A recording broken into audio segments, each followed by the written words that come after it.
What you're about to hear tells you everything you need to know about why he refuses to say sorry. It's about ego. It's about believing you're owed something simply because of your last name. And it's about a complete inability to see yourself as others see you.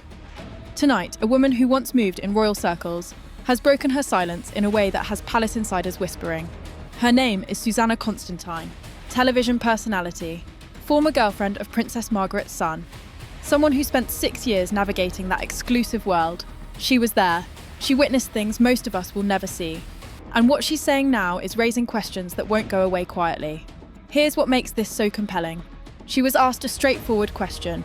Is Prince Andrew misunderstood? Most people in her position would deflect. They'd give a diplomatic answer. They'd protect the relationship, protect the reputation, protect themselves. She did none of that. Her response was immediate, unflinching. And it painted a picture that matches whispers that have been circulating for decades. She used words like ignorant, entitled. She described someone who moves through life expecting the world to accommodate him. Someone who genuinely seems to believe ordinary rules don't apply. But here's the thing.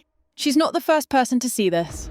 And what's emerging now is a pattern that goes back further than most people realise. Constantine described moments that sound almost unbelievable until you remember who we're talking about. Outbursts over trivial delays. Staff members being verbally torn apart. She mentioned him screaming profanities out of a car window at people he called effing buffoons simply because traffic wasn't moving. That level of rage over something so mundane tells you something about how someone views the people around them. She also raised questions about his qualifications, specifically his helicopter licence. She knows how rigorous that training is. Her own son is in the Royal Navy. The implication she left hanging was clear. Were standards bent? Were doors opened that should have stayed closed? What's striking is her refusal to excuse any of it. Yes, she acknowledged that being born into royalty as the spare must come with its own psychological weight. You're raised in privilege but without purpose. You're never going to wear the crown. You live in someone else's shadow. It's a strange existence. But even as she said that, she immediately pulled back. None of that justifies decades of treating people as though they exist to serve you. Plenty of people face difficult circumstances. Most don't turn that into a license to belittle everyone around them. There's an odd contradiction here that's worth noting. She had nothing but warm words for his daughters. She described Princess Beatrice and Princess Eugenie as grounded, kind, genuinely decent human beings. She even said that for them to have turned out that way, their parents must have done something right. Because raising children with that kind of grace under that kind of scrutiny isn't easy. It raises a question, doesn't it? How do two daughters earn respect while their father becomes a symbol of everything people despise about unearned privilege?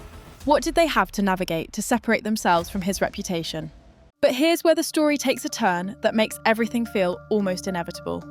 This warning didn't come from nowhere. Someone saw this coming. Someone predicted it. And they did it more than 40 years ago. Her name was Vicky Hodge. Actress, model, glamorous, experienced, worldly.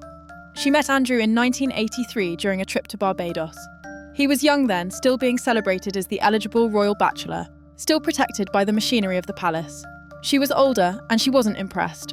Biographers later recounted her first impressions. Endless jokes that fell flat. A man who laughed at his own words because he loved hearing himself talk. The next time they crossed paths, he was swimming naked in the ocean, completely exposed, seemingly proud of it. No sense of boundaries, no awareness of how it looked. They spent 10 days together. In her account, he was immature, self-absorbed, convinced of his own irresistible charm. At one point, he told her he loved her. Then he sailed away and vanished. No call, no letter, not a word. Complete silence. A few weeks later, she gave an interview that reads like a warning no one heeded.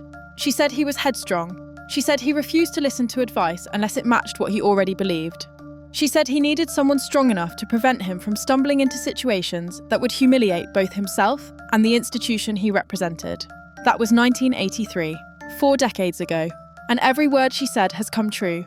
He's been stripped of military honours, removed from public life, internationally associated with a scandal that has done lasting damage to the monarchy's image. Her assessment wasn't just accurate, it was a prophecy that no one took seriously until it was far too late. So now we have 2 women, separated by 40 years, who both spent time close to Andrew and walked away with identical conclusions. Entitled, arrogant, immature, unwilling to accept criticism, convinced that consequences are for other people, and their accounts don't exist in isolation. They align perfectly with what former staff have quietly shared. what biographers have documented, what guests at private events have whispered about for years. Stories of explosive tantrums, stories of crude humour aimed at humiliating others, stories of physical pranks designed to embarrass, particularly women.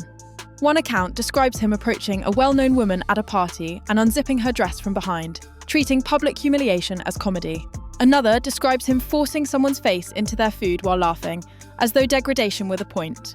These weren't isolated incidents. This was behaviour that persisted across decades.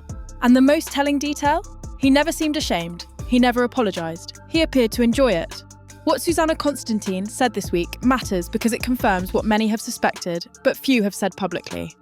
This isn't about a few mistakes. This isn't about misunderstanding or bad luck. This is about someone who spent an entire lifetime operating as though accountability didn't exist.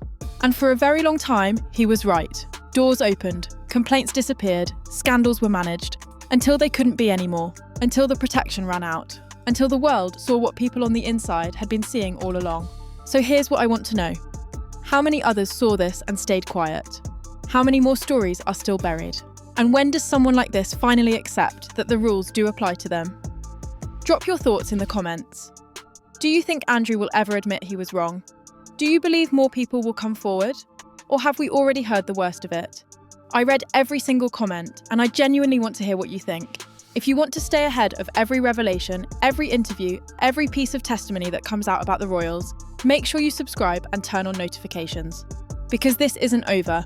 More people are talking, more details are surfacing, more consequences are unfolding, and I'll be here covering every single development. Thanks for watching.